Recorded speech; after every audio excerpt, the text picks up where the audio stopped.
We have made a partial decision as to the evidence. I have reviewed the evidence of Vanessa Cussie, Jamie Manadath Ali, Catherine Ali, Alaya Henry, Tia Gopal, and a statement that's said to be from the Kurban family. I would like that to be identified precisely who that is in due course. Our decision is that the evidence of Vanessa Cussie, Jamie Manadath Ali, and Catherine Ali, together with somebody who will be identified, I anticipate, from the Kurban family, are admissible and relevant to this inquiry. And as such, their evidence will be given in the manner in which I have described. The reasons for that decision will be given tomorrow morning. I reserve at the moment our decision in relation to Alaya Henry and Tia Gopal. They are respectively the daughter of Yusuf Henry and the mother of Alaya Henry. And in those circumstances, we will consider them a little further before making a final decision on the admissibility of their evidence. So that's the decision we've reached at the moment. As I say, reasons for the decision will be provided first thing tomorrow morning before we hear the evidence. I normally type it and hand it down to everybody who's interested, but I will. I may not have time to type it all up myself, but if not, it will come a little later in type form, but we'll see where we go. But I'll certainly give my reasons tomorrow morning, and I will decide, together with my co-commissioner, Mr. Wilson, as to whether or not to admit the evidence of Alaya and Henry and Tia Gopal in that same ruling.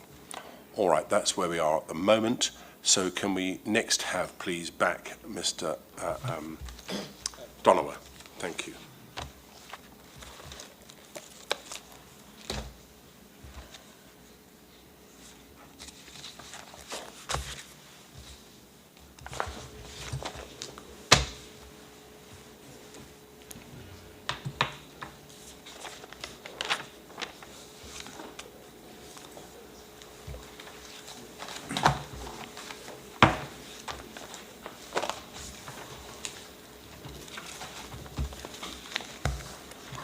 Yes, Mr. Maharaj. Much obliged, Mr. Chairman. Yes, you're still on oath, Mr. Donowa. Yes. And now Mr. Maharaj is going to ask you some questions. Mr. Donowa, good day. I just want to ask you a few questions.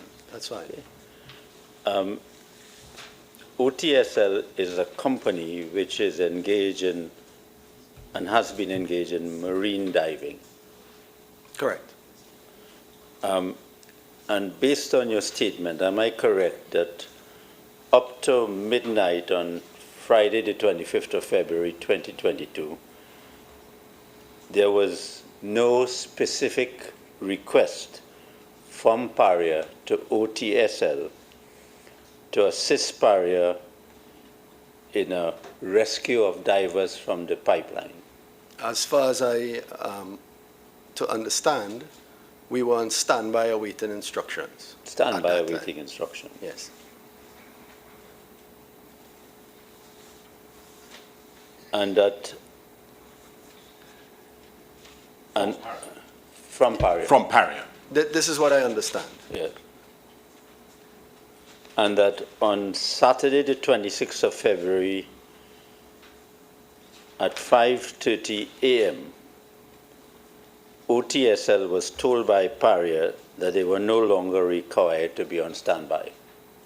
I was told by my team that the vessel will be leaving the site. I'm sorry? I was told by my team that the vessel will be leaving the site. I was not told in those words Okay. what you're saying.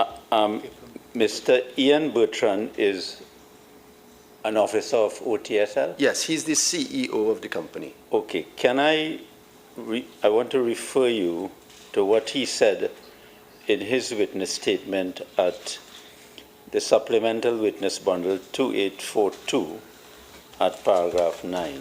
Somebody show it to me.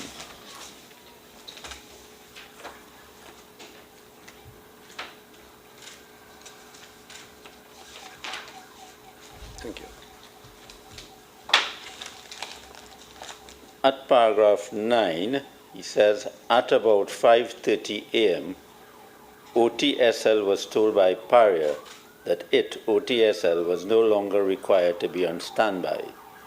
These instructions came from Paria to Captain Mario Dyer, and as a result, the vessel left Berth 6 at Pointe-à-Pitre and proceeded to Heritage Base at Point Fortin, arriving there at about 7:20 a.m. You would accept that? If that's his statement, I have to. Yes. Now, according to your statement at paragraphs 12 to 14, when Mr. Michael Y telephoned you about, as you stated there, Mr. Y didn't seem to understand what delta P was, That's correct. and you had to explain it to him. Yes. Maybe the terminology was something that he was not familiar with. But you had explained that it was involved differential pressure. Yes, I did. Yes. Can I ask you say maybe the terminology was something he was not familiar with, but was he familiar with the concept? That I can't answer because I just merely explained what I meant by delta P. Yes. Did he So when appear then to understand what you were saying? One would consider that he was getting an understanding of what I was explaining. So I can't say yes, he understood, or no, he didn't. Maybe because in my statement, I told him I would send him some information to further explain what it was. Right.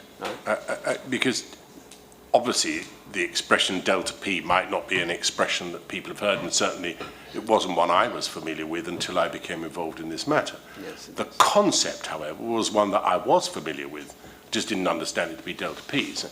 But if you're telling someone or seeking to educate someone on something like that, there's either an appearance that they understand what you're saying and have heard it before, or there is.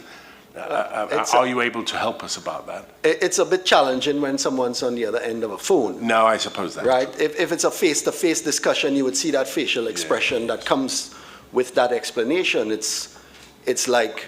Fair point. Yeah. Fair point. I understand what you're saying. So you're not able to say one way or the other whether he actually understood the concept or appeared to understand that concept before you were explaining it to him? I would have to say yes to that. Right. But in my mind, him being in running a plant with tanks and so on, that there would be some concept of differential pressure, right? Rather than delta P. In our environment in diving, delta P, it's a clear understanding what that is, I got you.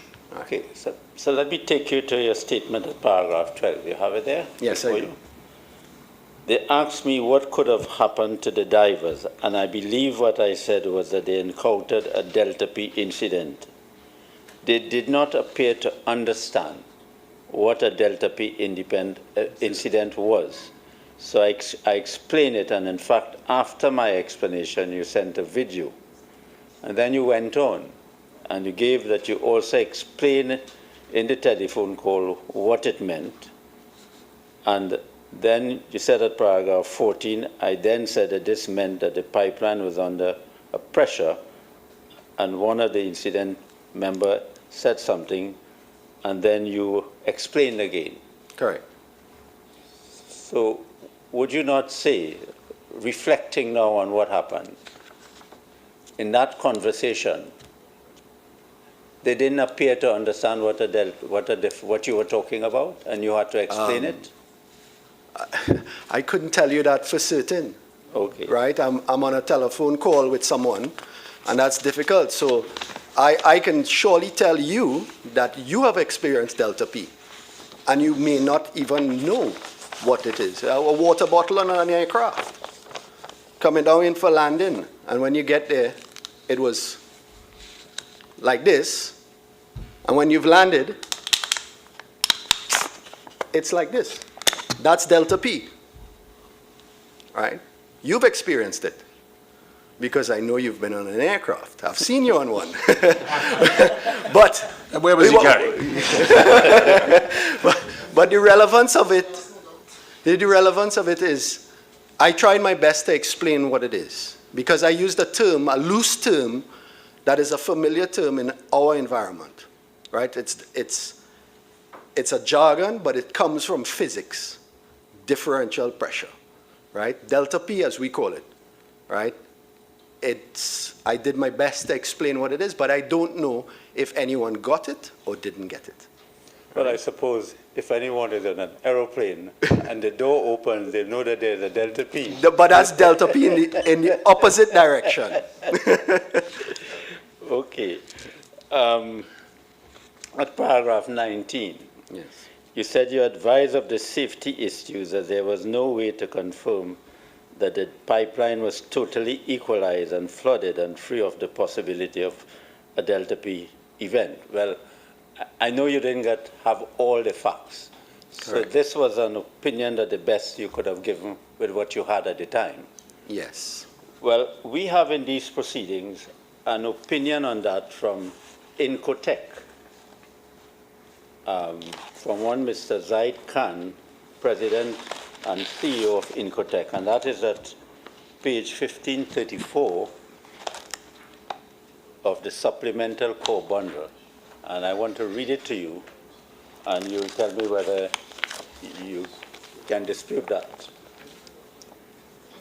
Just about. Yeah.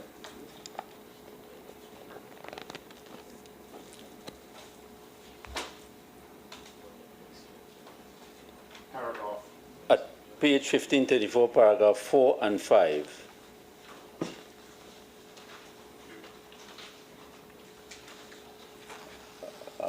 I would wonder if you, have you got 1534, paragraph 4 and 5? No. No. No, it's a further letter, yeah. Oh, sorry, yes, you mean the further Yeah. report that's been added to. Yes, you were specifically asked. Got it, yes, thank you. And you have it before you, Mr. Donovan? I can see it here. Okay, you can see it, sorry. Prior to Mr. Christopher Boudram's rescue, the entire system stabilized and equalized itself at both ends of SL36, and thus allowed Mr. Boudram to negotiate the pipe without any disruptions, as the system was static. This condition was the best opportunity to attempt a rescue, and then they talked about something else about the blank. Well, in the light of what this expert said, would you accept that or would you deny that? Well, this is after the fact. Yes. But if this had to apply during the 25th, I would say that this does not apply, right? And I would go further to say that even after Mr. Boudram was able to negotiate and get out, based on his statement, so this is after he was deposed, there was no way to certainly know that the pipeline had no delta P. And there was some form of delta P that existed if there was a video that you presented to the public of them communicating in an environment that had air. So there is some form of delta P. We don't know what that delta P is. But there can always be a form of delta P, but it may not be a delta P that will be so pressing to prevent persons from going back into the pipe. But there's no gauge to tell you what that is. So, there's no scientific way of telling you if there is or isn't. So you are saying that in spite of Mr. Boudram coming out, and he is saying that the system stabilized and was static, you are disputing this opinion? if he said it was stabilized and static, he was so frightful and probably so concerned at the time. No. Mr. Budram or Mr. Zaid Khan? Yeah. Well, prior to Mr. Budram's rescue, right, Mr. Khan or the Incotech report is saying that it's stabilized. And I am saying no, there's no way for you to know if there's a delta P. No, what Mr. Khan is saying, that the fact that Mr. Budram could have come out of the pipe, when he came out, and just before he came out, the system had stabilized, and that is why he could have come out of the pipe. Oh, I see where you're going. So he's giving an opinion in respect of what happened on that day. On the individual. Okay, Yes. At that point in time, right, he was able to negotiate himself out. Yes, it may be that you didn't understand. Right. What Okay. happened, Mr. Budram was able to come out of the pipe. He came out, and when he came out, the system stabilized. Well, you're trying to tell me that the entire pipeline stabilized based on this report. Is that correct? No, I am not an expert. I know. I said based on the report. Yes, based on the report. I would say no. You would say no, Yeah, in my opinion. in your opinion. Yeah. What are your qualifications, Mr. Donovan? I am not an engineer, You're not an engineer. but the only way for you to know that there's no delta P, right, is for you to gauge the pipeline and to know that it's now equalized on either side. I'm going beyond the report, right? There's some form of air in the pipeline, correct? At some juncture during the 25th to when the individuals were taken out the pipeline, right? We know this for a fact. Now, paragraphs 4 and 5, based on the question you're asking me, right? For Mr. Budram, right? He may not have been subject to delta P in that area of the pipeline. But there's nothing to say that there was not delta P in any other area of the pipeline. Because if there's air, right, there is the potential for delta P. Well, I don't know how much you know of how this incident happened. The delta P occurred in the hyperbaric chamber, which caused them to be sucked into the pipeline. And then according to this opinion, the fact that they were sucked into the pipeline during a delta P, right? And he was able to come out. And this opinion is saying that the fact that he was able to negotiate the pipe and come out, there was a static situation, it had stabilized, and you are saying you do not agree with that. I don't agree with that. But you would agree with me that you do not have the qualifications of an engineer. That is correct. Right? That's okay. No further questions. But you are a diver. I have been running diving operations and doing risk assessments for diving operations for over 30 years. Over 30 years. Over 30 years. If you were to calculate man hours, it's enormous, right? You know your onions. Yes. Yes, right. Can I ask you this? Referring to your paragraph 13, please. See there, you say, dealing with explaining on the telephone call delta P. First of all, can you recall when that telephone call was? I believe it might have been around 7, roughly. I can't be 100% I'm not going to hold you to the minute, yeah, but but it that's was your best somewhere guess. in that time, because I was shocked at the time I was being called by Mr. Vera. When you say shocked, what do you mean? Well, you know, it's after 6, so I'm assuming it was around 7. Right. You used the word shocked. Why Well, were you shocked? I would not have expected a call from Mr. Vera on an afternoon when I'm not doing any work for his company. You mean you were surprised rather Yes, than shocked? yes, Okay. yeah, yeah. Because of Yeah, the timing of the call? Yes, correct. Right, okay. Yeah.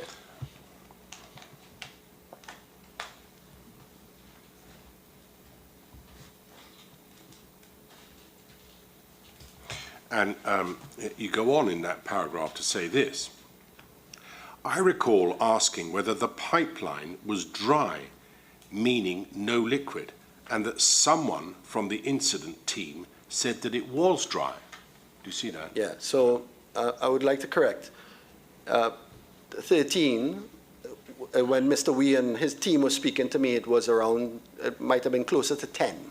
10 o'clock? Yes. So because I had spoken to him around 7 or 7:30 thereabouts, and Right. told him if he needed me, he can call me at any time. I'm available. Right, and that's all you said at 7 o'clock? Right. Ish, right? Yes, when I spoke to Mr. Wee after Mr. Vera spoke to me.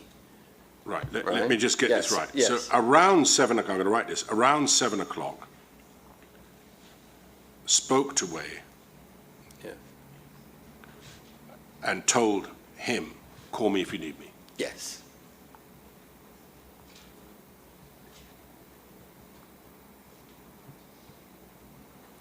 At 10 o'clock, 10 plus, yes? So at some time after 10 o'clock, would that be fair?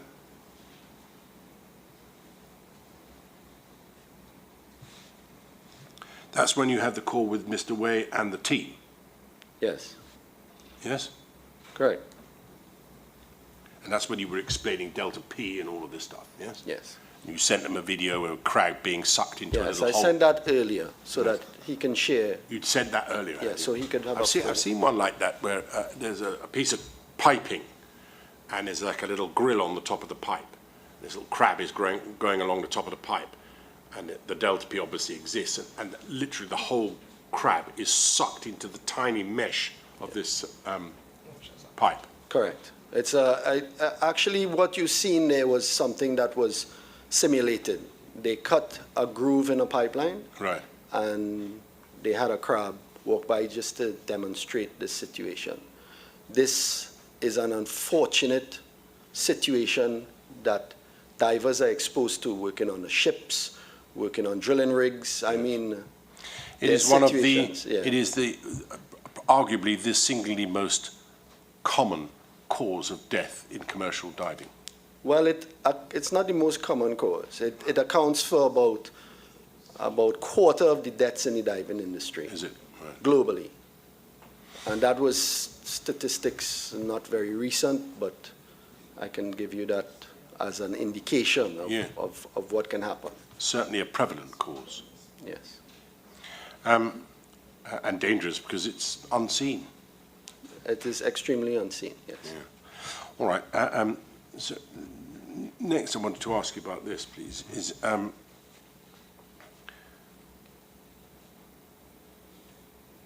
if a Delta P event occurs, as it did in this case, there's no doubt about that now, such that it sucked tanks like this, which weigh quite a lot when they're full, Yes. and everything else that was in that habitat into the pipe, Correct. within, on the face of it, seconds. The force is obviously very considerable. Yes. Nobody begin to estimate the kind of force that we're talking about, but very considerable, all right? Yeah. And these men get sucked into this pipe. It then somehow stabilizes itself, because we know that, as a matter of fact, because the water that had come into the habitat has now subsided again. The pressure that's being applied to that habitat has, as it were, made it appear as if nothing had happened. Do you follow? Yeah. So we see this incident occurring in the sense that within a second or two, this suction is created. Everything goes blank. And then when somebody goes down a little while later into literally within minutes, is it back in the habitat, and it all looks like nothing's happened. Yes. So it stabilized itself quite quickly, or appeared to, right? We know that Mr. Boudram is in the pipe for probably the better half of 2.5 hours. Right? And you've made the observation that he was breathing whatever air was in that pipe from air pockets that existed. And you say that the very fact that there was an air pocket existing in that pipe would lend support to the view that there might be a yet further delta P event. Is that right? That is correct, because there may have been other air pockets or volumes of air within the pipeline structure. Right. So if that pipeline had a different topography on the bottom, meaning that some parts were shallower than others, there may have been a large enough volume of air in that section of the pipeline to cause a delta P. Yeah, I follow. So there remained, in your mind at any rate, a potential for a second delta P event. Correct. Would there have to be something to trigger it? Would something have to happen to the condition that as it was, stabilized as it had of its own motion, stabilizing itself? Would something have to happen to change that? Yes, it's a 40, we can speculate, whatever, so for, as an example. I'm not asking you to speculate. If you can answer, please, first of all, the question. Yeah. Would something have to happen to change the condition that it was in for that secondary delta P event to take place? Yes. Right. So, and one can, now you say, speculate, we could, I suppose, open the flange at one end, we might put, stop the pressure on the habitat at the other end. Would those sorts of things might change the condition in the pipe? Well, in this case, as further in my statement, it says drilling holes or cutting the pipeline. Yeah. If you had done any of that in any of those areas, you would have engaged the delta P if there was air in that area. Right. No one knows if there was air or what the volume of air was in that section of the pipeline. Right, or indeed what pressure the water, even if there wasn't air in that area, if there was water in that area, what pressure that water was under, if it was different to the pressure of the water at the bottom of the ocean. Generally that would have equalized, but it's the question of where there was air encapsulated or trapped in any segment of the pipeline. What happens if I open the flange at one end? If you open the flange at one end, yes, you would have started equalizing, but you would have had to start flooding the pipeline to remove to help move whatever air was in. Just the act of opening it. It would contribute to equalization. Right, so it might create a secondary T. Yeah. So you wouldn't have recommended that as a good idea? No, at berth 5, I would have said yes. What? You can open the flange at berth 5. Because? Because it would help equalize the pipeline. It would take any air out of the pipeline. Yeah, but you've got men in the pipe breathing it. Yeah. Well, we didn't know that at the time. No, we do now. Well, we know that when Mr. just a minute. Yeah, we know that Mr. Boodram came out of the pipe and said he was breathing in an area in the pipe, and the others were in there. Yeah. Right. So in that case, I would not remove anything. Right. That's what I'm saying. Is that right? That's what I'm asking. Yes. Removing the flange at berth 5 might have, if there was the potential for a second delta P, might have actually triggered it. Potentially. In your mind, potentially. Yeah. I mean, all I'm asking you really is, an event has to take place for the secondary delta P, if there was one, to be triggered. It doesn't just happen of its own volition, does it? Correct. Right. So something has to happen. Whether it's taking the flange off one end, boring holes in the pipe, or taking the pressure off the habitat, any of those might have triggered it. Correct. Correct? That in your view? Yes. In your opinion. All right. So I understand that. When you were told, going back to paragraph 13, when you were told that by someone that the pipe was dry, what did you think of that? You see, it says, I recall asking whether the pipeline was dry, meaning no liquid, and that someone from the incident team said that it was dry. Was it your understanding, or were you being told at that point, that those who were in that IMT, or in that team, were suggesting to you that before this event, the pipe was completely empty? Yes. Well, that was an obvious delta P risk, wasn't it? Yes. If the pipe was completely empty. Correct. And the sensible course here was to have that pipe flooded, whether with water or oil or whatever it was, with fluid at any rate. Well, that would be one of the processes to remove the delta P in any risk planning exercise. Yes. Let's be clear. The sensible course to prevent any potential for delta P is to make sure that that pipe is completely full, water, oil, whatever it is, but is filled. Correct. Yeah? Not air. Correct. That would remove the differential pressure. Right. And that way, if you pulled the plug out, it wouldn't make any difference. Correct. Yeah. Absolutely. Right. Gotcha. If it's full of oil, then you'd have an oil spill. But because there is a differential. Forgive me, I'm all for anti-pollution, but let me be clear. I'd rather we spilled a little oil in the water than we're losing 4 or 5 men. Well, agreed. Right. Okay. Well, thank you very much. Now, are there any other questions, please? Yes, Mr. Ramadar.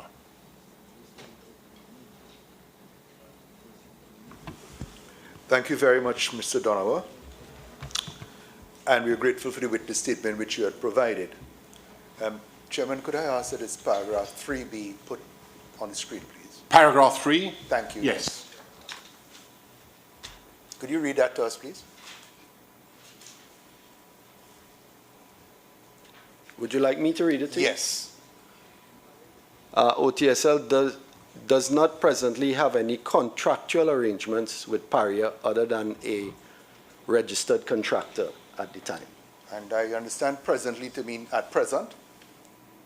That is correct. Yes. So you've had contracts before? As OTSL with Paria, yes, I believe so. Thank you. And you're still on the list of registered contractors in anticipation of future possible work. Is that accurate? That is accurate and Yes. correct. You appreciate you've said to Mr. Maraj in answer to a very important question where you disagreed that at some point in time the delta P had stabilized. Correct. Yeah. Well, you appreciate that that could not be accurate. That statement, My statement? disagreeing, hold on, disagreeing with another person that the delta P had stabilized? I don't understand your question. Well, I will help Can you. you break it down for me? Of course. Delta P is a static position. Yes. Yes. And stability means what to you? Stability? Yes. Still. Huh? Still. Still. So at the time when Mr. Budram exited, there was no effective delta P that forced him back into the pipe. Let me put it like this so we can be clear. There was no delta P event that prevented him from escaping death from that pipe. Okay. Not okay, I want to hear you. You agree? What do you want me to agree with? Whether in fact there was no delta P event that prevented him from being rescued, whether on his own accord. Well, clearly there was not any restriction for him to get out. I don't know what force was against him at the time. Beautiful. But right. you have disagreed with Mr. Zaid Khan that at a relevant time, the delta P event had stabilized. I disagree that there was no delta P existing in the pipeline. That's what I said. Well, let forget now what Mr. Khan said. Okay. And let's deal now with your expertise of all these many years. Okay. Right? That there was no prohibition as a result of a delta P event to allow one of the divers to escape. Isn't that correct? Well, at the time, I don't know exactly where Mr. Budram was in the pipeline and where he was found at the time he was found. Yeah. Right? His statement, or as you've said, that there was nothing restricting him from leaving the pipeline. Beautiful. Now, right? Sorry. So let's go with that. Let's go with that. Okay. Right? You followed with some interest, I imagine. There you were called in as an expert to find out as much as you can up till today, all that you could have about the conditions in that pipe and the rescue and who came out? Because you are Trinidad and you care, isn't that correct? I don't see the relevance of your statement. Well, you'll hear the relevance. So try now. and break it down for me. I'll break it down. Yeah? Yeah. You care about what happened that day? Yes. Yes, because you are past contractor and hopefully a future contractor for Paria, correct? No. That is. I don't agree with that statement. Well, let me help you a little bit. So you are a contractor and you are not interested to find out if Paria has procedures that could cause harm or danger to your employees? Listen. I'm listening. Anybody that engages myself or my Yeah. company, Uh-huh. we will do the necessary risk and risk management Yeah. to deal with those scenarios and situations. Yeah. So the question you said was, am I caring about Yeah. what had transpired that day? Yes, I do care. Thank you. And I do care about the families and the loss and so on and so forth. But as to exposing somebody else to additional risk. Who asked you about that? I am not on that. You came here with a tract. You came here with a program to tell us that. Who asked you that? Well, I retract what I just said. Oh, because it just came out. You came here with a mission to hindsight the awfulness of that day to try and justify it, isn't it? I disagree with your Well, statement. let me explain why I will say so. Knowing that you care, you paid attention to what was, what's in the public domain. Correct? I'm listening. Yeah, no, listen good. You would have heard on radio, did you not? Audio of the 4 men vital and alive within the pipe. I've heard it, yes. Yes? So you knew that Christopher, who escaped, was in the same location where he could have spoken with those other men. Correct? Was Christopher's voice on the video? Yes. All right. I'm not aware. I'm just asking You're you a unaware. question. No, Yeah. he's only making the only inquiry. asking He's you. allowed to ask. Yes. I'm not familiar with Christopher's voice Right. or any of the others. But see that you care and you paid attention. It would have come to your attention as you are sitting here today that Christopher, upon his escape, said, what's the effect? Go back, the men right behind, and in particular, Faizi right behind me, the men right there, go and get them. Correct? Correct. Yeah. So that it wasn't like he was spread some hundreds of feet away from the other men in a different Delta P environment. You agree? Let me say something here. Well, please, I'm asking the All question, right, so okay. say something. So, you are speaking to me like if I was there when Faizi came out. I was not there. So Not Faizi never came out, he sorry, died. Excuse me. When Mr. Boudram came out. Yeah. Right? Excuse me for the of course. misnaming of Mr. Boudram. Yeah. We were not there. We know the, that. The OTSL was not there. Yeah. Right? So we don't know and we didn't have those details. Right? But if we are now going through the process Yeah. of processing this situation, right? Then, if Mr. Boudram say, go back, Faizi is right there, then the incident process and the emergency response plan by Faizi's and Mr. Boudram's team should have kicked in. Thank you. Right? Where and whatever as a caring individual Yes. who has done many of these types of works, where is the emergency process that the rest of Mr. Boudram's team could have gone immediately? Because this is, when you're doing a diving response, emergency response, it's immediate. Thank you. Immediate. No, I'm not talking about You realize, immediate. pause, Just now, pause for a moment. Wait. Oh, no, I'm One at a pause. time, please. I can't- believe I'm Just a speaking. moment. And Just yes, both thank of you, you. please. Just a moment. Don't watch me so I can facetious. only keep a note, and Yeah. we can only have a record of the events if one of you speaks at a time. Mr. Ramadar, he is giving his explanation. If he goes too far, I will stop him. Thank you. He's giving his explanation. Let him give it, please. Yeah. So, therefore, an emergency response plan should have kicked in. Yeah. Not anyone else's other than Mr. Boudram's, Faizi, and the others. Whatever emergency response plan or process for assisting a diver that has been injured, trapped, or any incident related to that team member should have kicked in immediately without any waiting for a third party or fourth party or fifth party. Nothing. Let's blame the dead. Immediate. No, Let's blame the dead. that's not what I'm saying. Yes. No, that's not what I'm saying. So if that's the way you wish, I then don't wish that is anything. it.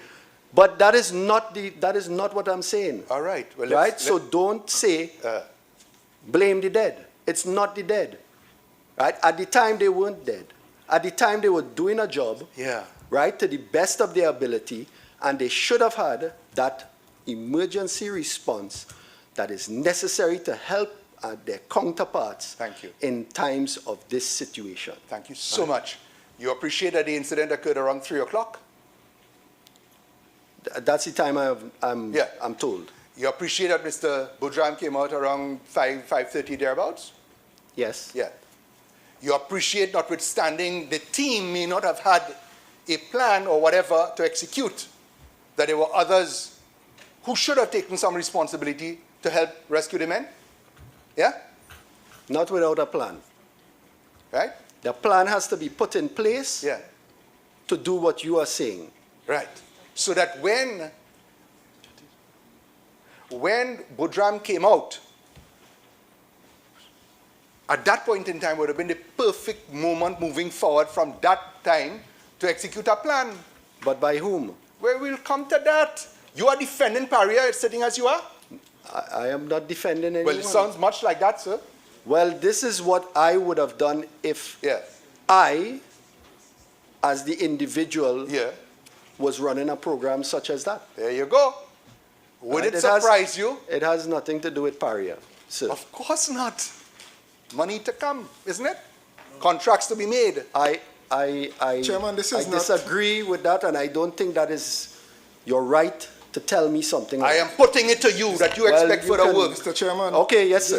Mr. Chairman, with the greatest of respect to my friend, Mr. Ramadar, this is not my witness, but you can't be making wild allegations like that unless you plan to call evidence to back it up. It's insulting to a witness who has come to assist the commission. I don't know how, by what means he came, whether by subpoena or whatever. But I can't sit here and hear this being done uninterrupted. First of all, the suggestion is being made to you that the reasons why you're saying what you're saying is because you are hopeful of obtaining further work through OTSL with Paria. Is there any truth in that at all? Absolutely not. Right. Well, then we'll move on, won't Thank we, you. Mr. Ramadan? So sitting as you are today, you have such a capacity to know and to tell all of us on the record under your oath that that pipe hadn't stabilized at the time when Christopher came out? I said it was of my opinion Yes. that there still was delta P Of course. there. I am not an engineer. You had an engineer do the work. To say that Mr. Budram came out on his own power, right, and steam because there was no delta P, right? I say, and what I said was there was no way to know that there was any additional delta P within the pipeline. Right. So that I'm clear about that, Mr. Donovan, are you saying that it is your belief that there was a delta P in the pipeline, an existing delta P in the pipeline, or that there was a risk that there was still a delta P? There's a risk that there was still delta P in the pipeline. Right. So your position is, it may not have been, but I would take the view that there was a risk of a delta P event that could occur in that pipeline. Correct, and diving is a risk-based management program. I understand entirely that. So your position is, before I would be prepared to commit anybody going into that pipe to effect a rescue, I would have to consider the question of whether there was a risk of a secondary event by way of delta P.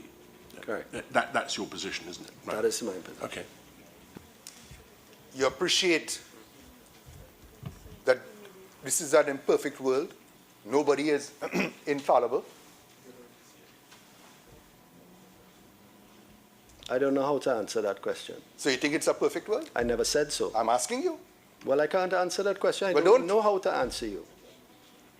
You think there's anybody that is infallible? I'm sure you're not infallible. So I if am you're very not infallible, Very I'm not fallible. infallible. Beautiful. But So that your the fact of the opinion, matter is, your yes, opinion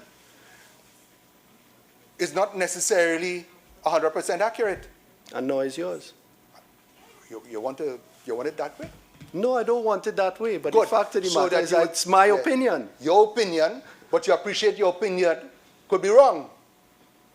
And I appreciate that my opinion can also be correct. Yeah, well, it'll be for us to decide Yeah. what evidence we accept Right. or don't accept. Thank you. He is a man of 30 years' experience in the field, and he's entitled, it seems to us, to an opinion based on that. What weight we give it compared to the rest of the evidence is a matter entirely for us. Thank you so much, Mr. Chairman. Now, you appreciate that up till today, there was no confirmation that there was a clear and present danger on an existing Delta P up till today, after the accident. With all the experience that you've had, all the knowledge that you've come with, My information was based on the communication with the heritage team at the time. heritage. Yes, Thank you. that's what my statement says. Right? This has nothing to do with Paria. Right? This is the heritage team. I had no communications with Paria. Right? This is the heritage team because the heritage team was lending assistance to the Paria team. Right? So our communication was clearly and only with heritage, my own. And who? As to the rest of my team, who are part and parcel of supporting heritage, I don't know what communication Thank they you have. much. So thanks Okay. for that bit that we overlooked. So are you at present engaged in any contract with Heritage? If we are, Engaged in any contract Yes, with we Heritage? are. Thank you. Right. Who did you speak with, if at all, from Paria to get any information that evening? I didn't speak with anyone Thank from you. Paria. So you appreciate the quality of your information was not of the best source. Define that. Well, your live and direct information from somebody who is on site is best than that information which is relayed through a third party. Well, our point of contact was the heritage command person who was, if I'm not mistaken, and you'll have to find out on your own, was part of that incident team with Paria. And who is that? Who is that person? What do you mean? Who is that person? From what, Heritage. With Heritage, that's O.C. Fleming. It's in my statement. Thank you. But listen, Right? we're And interested that's in the what- only communication that I've had with anyone from Heritage. Thank you so much, Mr. Fleming. Now, could we, forgive me, the paragraph, Mr. Maraj, from Mr. Zaid Khan's opinion, could we have that brought forward, please?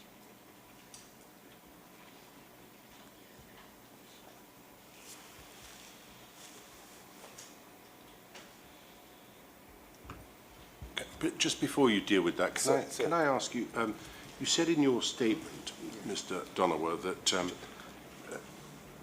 you had a conversation with Mr. O.C. Fleming, Heritage HSE's lead, and then you said, and several others whose names I do not recall. Yeah, I Well- don't know who they were. No, but were they Heritage people, or Yes. were they Paria people? As far as I know, they were Heritage people. Right, thank you.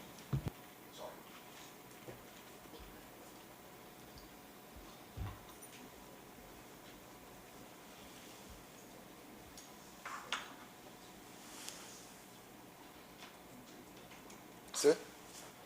Yes. Oh, thank you so much. Look at that paragraph marked 4 and 5, yes? Is it visible to you and clear? Yeah, yes, it is. Could you read it to us, please? Why don't you read it to me? He's asked you to read it. All right. It's Prior to want me Mr. to Christopher refer? Boudram's rescue, would you like me to continue? Yes, thank you.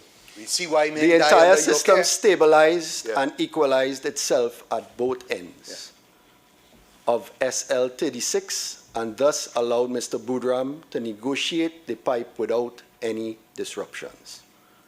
As the system was static, the condition was best opportunity to attempt a rescue to remove the, as removing the blank at berth 5 or shutting down the compressor would have released the stored potential energy, and I'm assuming it's the compressor, the habitat, for the compressed air and thus disturb the equilibrium, thereby implying any diver's air pockets. Imperils any diver's inner air pocket. All right, let's look at the first line. Tell me which part of that first line you disagree with. Which part of this? Yes, first line? 4 and 5. Line. Let me ask you a question. No. I'm afraid you can't. Okay, all right. I'm afraid you can't. Okay, If you don't, so just a moment, please, Mr. Budram. If you don't, Mr. Donovan, if you don't understand something, by all means, you can say you want clarification. Right. What you can't do is ask questions, counsel. All right. If you have a problem, you can ask me. Yes, sure. So, can you repeat your question? Certainly. That first line, which part of it you disagree with?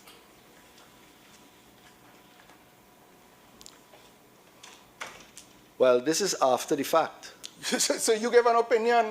Let's hear. But this here is after the fact of my communication with the heritage team. I'm not in. So at that time, we didn't have this information. So you're asking me to comment? Yes, we understand there's a distinction between what you were telling Heritage on the day in question and the days that followed. Yeah. What you've been asked, both by Mr. Maharaj and now Mr. Ramadan, is what is it about this particular paragraph that's being drawn to your attention that you disagree with? Right? And so the way in which Mr. Ramadan is doing it, I suspect, is to take you through it line by line to see which parts of it you disagree with. Right. So to allow Mr. Budram to come out the pipeline, he would have, the flange was off at berth 5. I'm just seeking clarity. No. Okay. I am anxious that we are clear that you have made an assertion that when this paragraph was brought to your attention by Mr. Maharaj, that you disagreed with it. As I understood what you were saying was you disagreed with the suggestion that the entire system had stabilized and equalized itself at both ends of SL 36. That is what I understood you to be disagreeing with. Have I understood you correctly? Yes. You're saying that there remained a latent delta P potential in that pipeline. Correct. Is that the extent to which you disagree with that paragraph? Correct. There's nothing else with which you disagree? No. Thank you.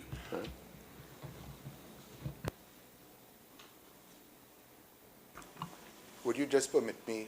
I appreciate what his lordship. No, I won't. I'm not going to allow you to go through it line by line. We've established what needs to be established. Maybe I missed it. What exactly you disagree with in that paragraph?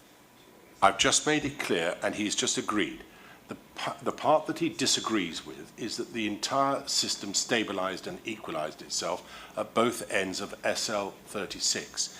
In other words, he is of the view that there remained a potential for delta P in the pipeline at that time. Yeah. We appreciate there's always a potential for anything. But do you disagree that at that time when he escaped that pipe, that the system was static? No, I don't disagree. Right? I don't agree with it. Do you disagree that the condition was the best opportunity to attempt a rescue, as removing the blank at berth 5 or shutting down the compressor would have released the stored potential energy from the compressed air and thus disturb the equilibrium and thereby imperil any diver in air pockets? Do you disagree with that? I really don't know how to answer your question. Is anybody agree or disagree? It's not as simple as that. You're talking about... No, there's a statement. You're talking about You're talking about what? Me putting people in a pipeline or somebody else putting people Nobody in a asked you pipeline? about that. Well, I'm I don't asking- agree. I have answered you, and I will answer you again. I do not agree I don't think with you it. do anyway. You beat me up. Well, need to be clear what it is that you're disagreeing with. I am. Mr. Yeah, go ahead, sorry. My apologies. Go Mr. ahead. Donowa, we need to understand precisely what it is that you disagree with. I had understood you to say that you agreed with everything in that paragraph, except that you did not accept that the entire system had stabilized and equalized itself at both ends of SL36. You took the view that there remained a latent or a risk of a latent delta P event. Correct. There's And in nothing my- else about that paragraph. Read it again to yourself, please. There's nothing about that paragraph with which you disagree other than that. That's what I understood you to say to me Yes. a few moments ago. Correct. That remains the position, does it? Yes. Right. Well, I think we've flogged that particular horse as much as we possibly can, Mr. Ramadan.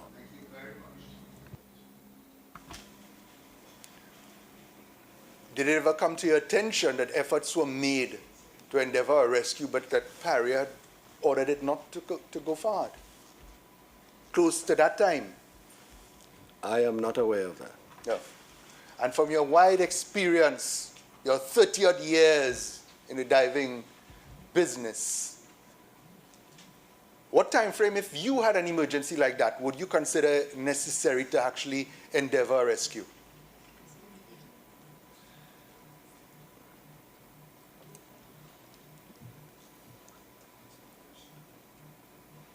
As immediate as possible. Therefore, the procedure and the planning and the process would have catered for that. Thank you so much. I have nothing further for this flogged witness. Well, it clearly should have catered for that. Correct. Yes. All right. Are there any other questions from anyone else? Well, you've had your opportunity, if I may say so, Ms. Mutu. Well, Ms. Mutu, I've done that again, haven't I? Because I was coming to you next. No, Ms. Nairi Alfonso. I asked earlier, and you didn't put your hand up. And what I'm not going to permit is this. If somebody asks questions that come after you, for you to then go back and see if you can clarify it. You didn't have your hand up. Mr. Chairman, that actually wasn't, there's no question that evolved out of Mr. Ramadan's cross that I had 2 or 3 questions to ask, but Mr. Ramadan was already on his legs when I was putting up my hand. Well, I did I, ask. this time I admit I was slow. The last time you didn't see me, but I said this time I apparently was too slow. I looked specifically at you because I was accused of not seeing you last time. I'm noting that it's 1:15. Have you got 5 minutes or so? Is that it? Mr. Chairman, I can assure you in 5 minutes I would be, my questions to Mr. Donovan would be completed. All right. And Well, answers there too. Subject to that, does anyone else have questions? No? All right. Well, Mr. Wilson may, Mr. Maharaj may want something, but can we have your 5 minutes of questions, please? And Thank then, you very much, Mr. Chairman.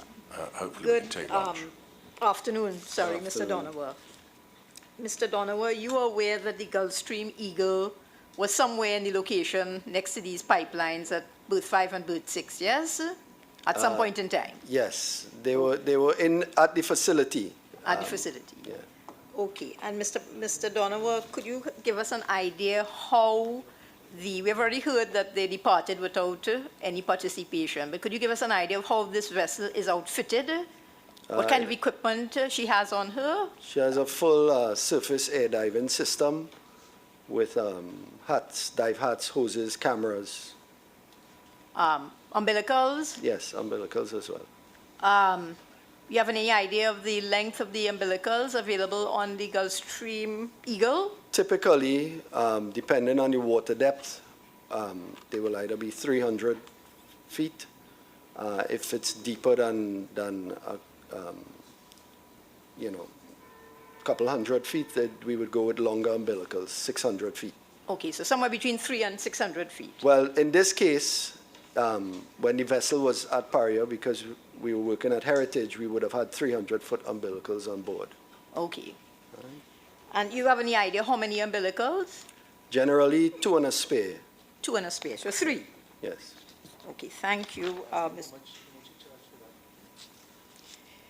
Mr. Donovan, could you, okay, I accept what you say with regard to Delta P, and I'm not in a position to believe or disbelieve you, but would you be able to assist as to whether if there was a potential of a second Delta P, if you disagree with the Inquitec findings, would that be, I think I heard the terminology from another witness, a minor event, a significant event, would that be equally powerful as the original event which caused the 5 divers to be sucked into the pipe? It's a very difficult thing to say because it's unseen, and for me to answer that question and say it's either in one of those 3 categories is extremely challenging. Okay. I would go further and say it's impossible, isn't it? Yes. And maybe I got it wrong, but you'll correct me, I'm sure. Did you mention you didn't have a gauge? There was no way to gauge the air pressure in the line or the pressures in the line? At that time, you already had one end open, one end closed. You weren't going to be certain where that pressure okay, so there'd be was going to receive that pressure reading from. Okay, so there would be no mechanism or equipment that you could introduce into the pipeline? And that's that would why, assist you with that? No. That's why I had suggested immediately to the team that called is to get an ROV, a crawler, into the pipeline, because that was the fastest way to mobilize something, to get some information or to find anything or anyone. And they found debris that was blocking the way. So okay. that's why I recommended a crawler instead of a ROV. You'll accept that the debris was a tank? I haven't seen the video. That's okay. what I've heard. You've heard that there was debris? Yeah. Okay. I've heard that it was a tank, but I don't know what it was. Okay. Thank you, Mr. Donovan. You're welcome. Thank you. All right, anything arising from that, right? Well, there is, before I pass to Mr. Wilson, just a couple of things, please. First of all, mobilizing a crawler into the pipe wouldn't tell you if there was a latent delta P issue, would it? No, right. It would not. Thank you. And secondly, this is that when you, in your paragraph 19 of your statement, please have a look, it says, I advised of the safety issues as there was no way to confirm that the pipeline was totally equalized and flooded and free of the possibility of a delta P. That was the position then, wasn't it? That's what advice you were giving them then. Yes. But that was predicated on your being told previously that the pipe was completely empty of fluid. Yes. Thank you. When did you, if ever, discover that in fact there was a considerable amount of fluid in the pipe? Or may have been? This was after the fact. This was long time later. Yeah. This was when Mr. Boudram was given his recollection or information on his sketches, etc. What? When he was in the? No, and this is post. Days, weeks, months. I would think it was a week later, if I long recall. after the event had closed. Yes. That is to say, the bodies have been recovered. Yes. Right. Thank you very much. So, I just need to be clear that opinion that you express, that you gave to the Heritage team, was predicated on the fact that you had been told the pipe had been cleared of all liquids. Correct. Prior to the Delta P event. Yes. Thank you very much. Mr. Wilson, I think, has a question for you. Good morning, Mr. Donovan. Good morning, Mr. Wilson. In your 30 years of planning and risk assessment of subsea scopes diving, have you ever planned a dive for an inspection alongside pipeline? Yeah, yes, we have. So on the topic of Delta P, let me back it back. In that planning, What are some of the risks you would identify to the operator, and or if an operator would identify a risk to you just in the inspection of a pipeline? All right, so a pipeline inspection, what we typically would do is to ensure that the vintage of the pipeline, how old it is, because you can have during an inspection, you may clean an area and there may be so much corrosion that it develops a leak during the inspection. We've also catered for in that risk assessment process to ensure that the pipeline is not void of a liquid. Okay. Right? If the operator... Sorry, say that again. Void of a liquid, meaning... Not void of a liquid. Yeah, not void of, meaning that there is liquid in the pipeline. We ensure that there's liquid in the pipeline to ensure that there's an equal to the bottom pressure. So Right. salt water bottom pressure. So just again, before you're conducting the inspection of the outside of a pipe, you would want to know the vintage, how old it is. Yeah. Because if you're scraping off some part of the pipe that is obviously corroded or whatever like that, it might then create a hole, Yes. which might have the effect of creating a delta P. Yeah, if that pipeline is in fact empty or well, out of I'll come to service. that. That's one of the first things that you would want to make sure of. Yes. And when you say the pipeline should not be devoid of liquid, in other words, it should be full. Yes. And when I say full, I mean, do we mean by that approximately full or completely full?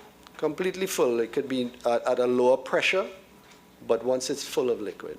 Full. Yeah. Thank you. I'm sorry. Is that industry practice?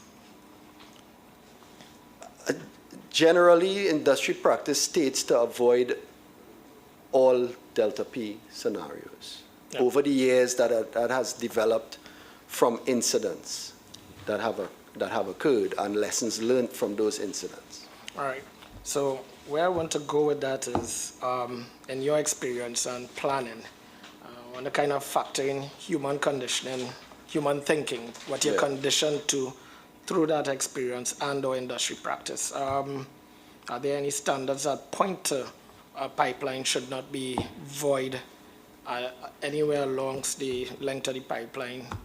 Well, in standards such as OGP 411, IMCA, there's always a section... Just a second, sorry. Okay. Can you clarify OGP 411 and IMCA for the... Yeah, so OGP 411 is the standard for diving under the oil and gas producers, and IMCA is the International Marine Contractors Association, and also the Association of Diving Contractors International, the ADCI. All of those people who put standards out have included a section in there for delta P or for recognition for planning in delta P or working in a delta P environment. So they don't tell you what those scenarios are, but they give you the guidelines, what you need to do to look for delta P, right? To cover those delta P scenarios. The delta P exists in not just pipelines alone, right? They exist in other areas. Okay. Just taking into account what you just said, just in layman terms, those standards really granular. Diving next to a pipeline, what needs to be considered? I'm asking it a different question, but from the standard side. Yeah, from the standard side, without going into verse and paragraph, they will identify within those standards that what certain working conditions should be based on how you proceed at that work. So you're not going to go do scuba where delta P can exist, right? They've moved away from those things, right? They've outlined that scuba is not for working at depths beyond a certain depth. scuba is not for working in working environment dives, meaning cutting, burning, grinding. Scuba is not meant for working around pipelines. Well, where I was going with it is it's the condition of the pipeline rather than the methodology of diving. Right, yes. So the condition of, they don't say don't work on a pipeline because it's 40 years old or 50 No, not the years old. vintage, Right. in terms of the contents and Or that kind of the, thing. the particulants of, oh, The most okay. granular thing when you're taking into consideration the risk control. Right. Yeah, like how do you, like there's the risk control hierarchy, thank you, Mr. Peters. Lunch. So you start with, I don't know if you're familiar with that hierarchy. I'm not familiar with it the way you are outlining. So what you're doing is the granular risk. So what it says is if you are diving next to a pipeline, your risk in your risk matrix is higher. No, not the risk matrix, in the a hierarchy where we, and I offer for your consideration, where it starts with eliminate, engineer out, straight down to PPE, if you're aware of that. Well, hierarchy. yes. So I know at some people where they do their risk, some tasks are catered where doing that task, it's a fatality. And from that, they then move up to what are you going to do to reduce that or remove that? Yes. And then you take it to the next level. Yes. So it's the upside down pyramid. Yes, You start at the worst case scenario and you work your way down as to what is. So for example, if I were doing a job like this, I would say that we start at the highest risk, death, and then we work our way down to mitigate what that risk is. Thank you for that. This all presupposes recognizing Delta P as an issue in the first place. Correct. Mr. Maharaj. Oh, sorry, you finished. Oh, Mr. Woznez. So moving on from that point, I just want to touch base on the Gulfstream Eagle. Do you know whilst they were standing by, and I appreciate the order standing by, and they were, did that team take any consideration to the incident that they were responding to?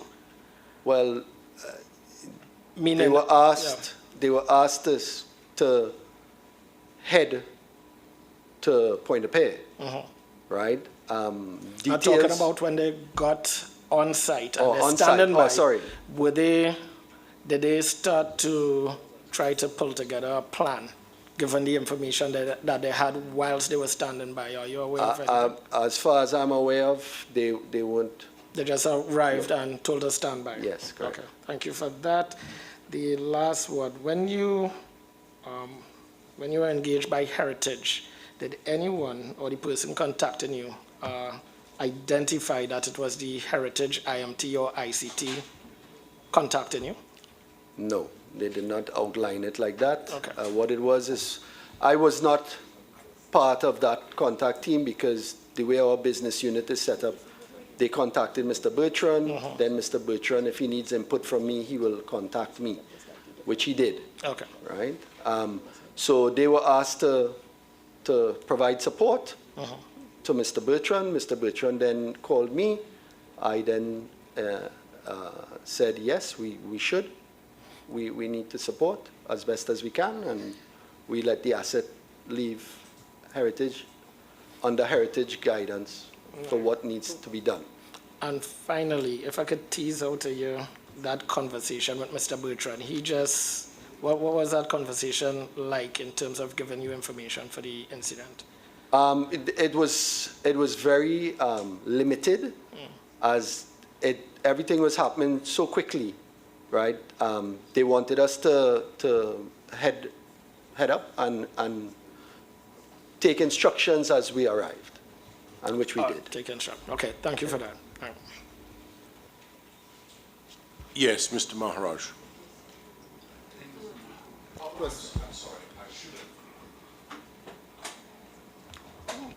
Yes, Mr. Chairman. I just have one or two questions. Well, really one question arising out of your questioning in relation to paragraph 19. Sorry, I should have invited anybody who wanted to out of that. Please do. Thank you. Good afternoon, Mr. Donovan. My name is Jason Mutu, and I'm one of the attorneys for Paria. The chairman asked you in relation to question 19, whether the advice that forgive me, paragraph 19 of your statement, whether the advice you gave was premised on the information that the line was dry, and I believe you said yes. My question to you is this. Would that advice, the safety advice you gave in paragraph 19, would that advice have remained the same if you were told that not that the line was dry, but that air pockets remained in the line? You're going to have to break that down for me a little bit. So okay. Yeah.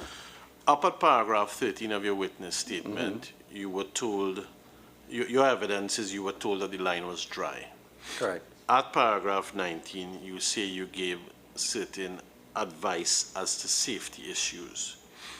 You told the chairman that that advice which you gave was based on your understanding that the line was dry. My question to you is, would that advice have remained the same if you were told not that the line was dry, but that air pockets remained in the line?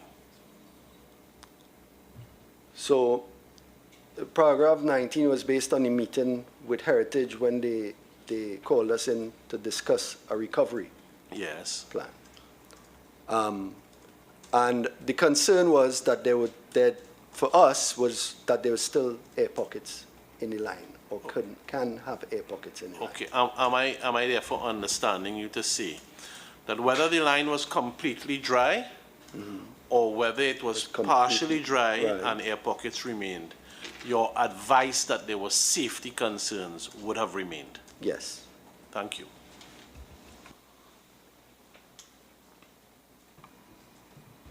Yes? Good afternoon, Mr. Donovan. Just two quick things. One more second. Yeah, yes. Yes. Does it arise from questions I myself or Mr. Wilson asked? Mr. Wilson. Right. In response to Mr. Wilson's question with respect to the use of scuba in certain environments, what would be your opinion on the use of scuba in a habitat environment? Absolutely not. And what would be the appropriate equipment? Complete surface supplied hat and hose. Sure. And then finally, you mentioned two standards in response to Mr. Wilson, the OGP 411 standard and the IMCA standard. Would you be in a position to provide copies of those standards to the Commission? I can. Thank you. They're available online. I tried to pull the IMCA one, but it has a paywall. Oh, you have to be a member?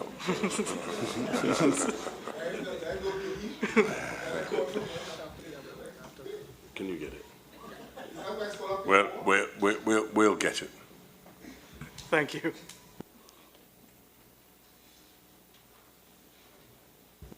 Mr. Maharaj, I just want to make a note of what was said. You told Mr.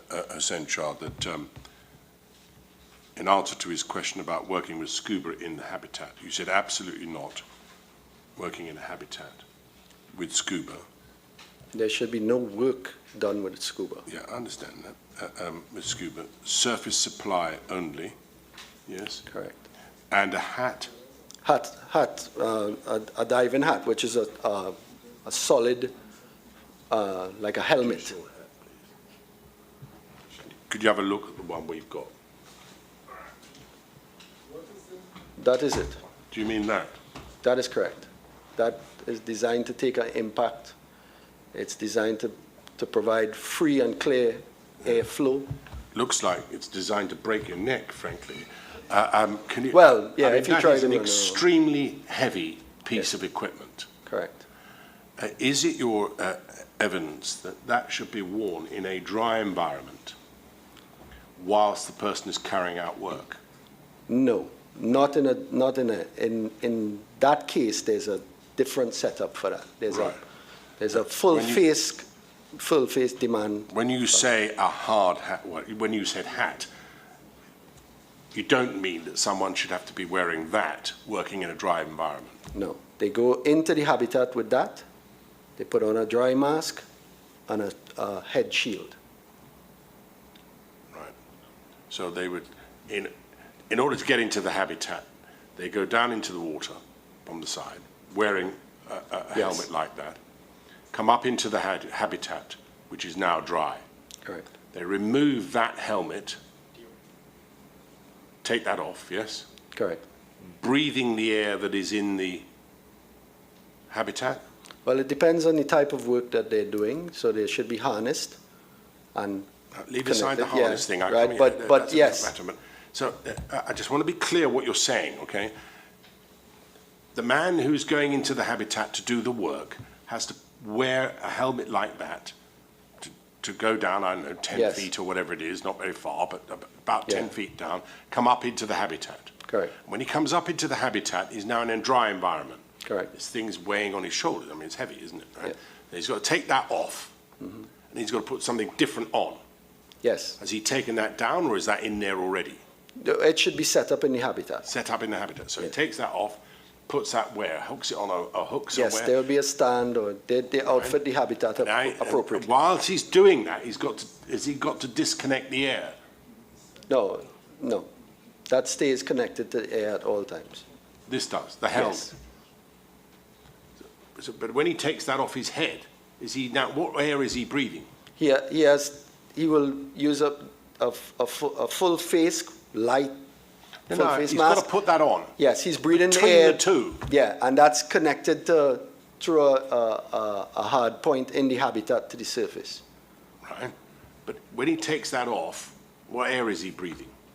He can breathe the air in the habitat for a short period of time. Right. Okay. Yeah. So he's taking that. I just want to be clear. He's taking that off. He's Yeah. now, like I am, perhaps not wearing a tie, but Yeah. he's in there without any breathing equipment other than what's in the habitat. Yes, and the risk assessment will define what needs to be worn at what periods of time. Okay. And then he's now putting on a different kind of mask. Is it a full face mask? Yes.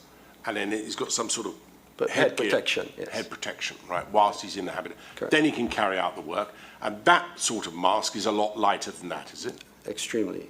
Oh, right, okay, thank you. I just needed to be clear to understand what you were saying. All right, so surface hat supply only and a hat to access the habitat. Yes? And then change to a lightweight hat whilst carrying out the work. Have I got that right? Correct. Thank you. And that is something which, in your view, should be standard in this kind of work. Yes. And that should be recognized not only by those who are performing the work, but those who are asking for the work to be performed. That's what a standard's supposed to do. Yeah. Thank you very much indeed. Mr. Maharaj. Mr. Donovan, I want to ask you one question in respect, and that has to do with your opinion that there was a risk of a secondary delta P.